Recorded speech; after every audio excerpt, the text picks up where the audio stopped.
Hey guys, this is my beautiful bride Rajuva. അപ്പോൾ രജുവനാണ് ഇന്ന് മേക്കപ്പ് ചെയ്യാൻ പോണേ. അപ്പോൾ ഇതാണ് ഞാനൊരു ഡ്യൂയി ഫിനിഷിൽ ചെയ്യാമെന്ന് വിചാരിച്ചിട്ടില്ല. കാരണം ഓൾത്ത് ഭയങ്കര ഒരു ഡ്രൈ സ്കിന്നാണ്. എത്ര പ്രപ്പ് ചെയ്തിട്ടൊരു മോയ്സ്ചറൊന്നും കാണാത്തൊരു ടൈപ്പ് സ്കിന്ന്. അപ്പോൾ ഞാൻ അതുകൊണ്ട് ഫ്ലിക്കൻ്റെ മോയ്സ്ചറൈസർ കം പ്രൈമർ യൂസ് ചെയ്തു. അപ്പോൾ അതുകൊണ്ട് കുറച്ചൊരു ഗ്ലോ ഉണ്ട്. ഒരു ലൈറ്റ് ഗ്ലോയിൽ ചെയ്ത് കാണും. ഒരു നിക്കാ ലുക്കാണ്. അപ്പോൾ അതുകൊണ്ട് തന്നെ കുറച്ചൊരു കവറേജൊക്കെ കൊടുത്തിട്ട് കുറച്ച് ഡാർക്ക് സ്പോട്ടും കാര്യങ്ങളൊക്കെ ഉണ്ട്. അതൊക്കെ ഒന്ന് കവർ ചെയ്തിട്ടാണ് ഫൈനൽ ലുക്ക് ക്രിയേറ്റ് ചെയ്തിട്ടുള്ളത്. പണ്ടറൈക്ക് നല്ല ലൈറ്റ് ചെയ്ത് കൊടുത്തു. എൻ്റെ ഫേസ് നല്ലൊരു അത്യാവശ്യം കുറച്ചൊന്നും ലൈറ്റനപ്പായിട്ട് ചെയ്തിട്ടുള്ളൂ, ഓവർ വിളിപ്പിച്ചിട്ടില്ല. അപ്പോൾ അതുപോലെ ഒന്ന് ലൈറ്റായിട്ടൊന്ന് ചെയ്ത് കൊടുത്തു. ലിപ്സ്റ്റിക്ക് ഇതാ കുറച്ചൊരു ബ്രൗൺ ഷെയ്ഡാണ് കൊടുത്തത്. ഫൈനൽ ലുക്ക് ഒക്കെ നല്ല ഇഷ്ടപ്പെട്ടിട്ടുണ്ടായിരുന്നു. നല്ല രസമുണ്ട്.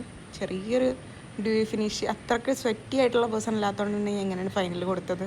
ഫൈനൽ ഔട്ട് എല്ലാവർക്കും നല്ല ഇഷ്ടപ്പെട്ടിട്ടുണ്ട്. അപ്പോൾ ഇതാണ് ഫൈനൽ വരുന്ന ഡ്രസ്സ്. എനിക്ക് ഭയങ്കര ഇഷ്ടപ്പെട്ടു. ആരും എടുക്കാത്തൊരു ടൈപ്പ് കളറാണ്. Navy blue. ഇപ്പോൾ നല്ല രസമുണ്ട് കാണാൻ. അപ്പോൾ പേഴ്സണലി എനിക്ക് ഭയങ്കര ഇഷ്ടമായി. അപ്പോഴും നല്ല റിവ്യൂ തന്നിട്ടുണ്ടായിരുന്നു. എല്ലാവരും നല്ല ഇഷ്ടപ്പെട്ടു എന്ന് പറഞ്ഞപ്പോൾ ബൈ.